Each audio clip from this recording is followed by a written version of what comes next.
pyörii. Kai se pyörii nyt. Noniin, nyt vakavasti. Tämä on Otto. Ainakin 77.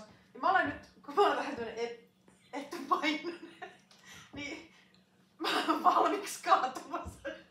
Mut jos mä laitan kantapäätä, en mä pysy.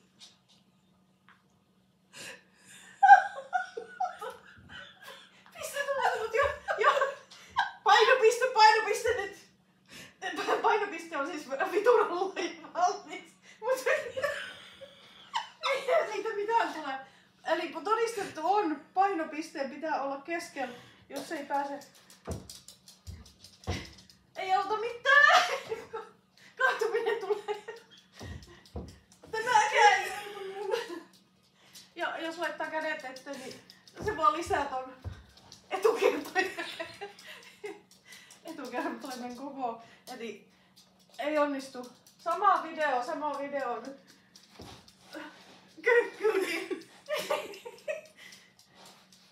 Ei.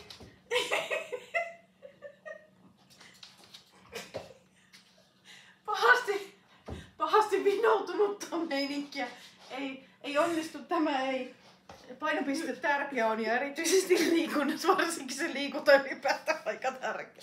Kiva moi!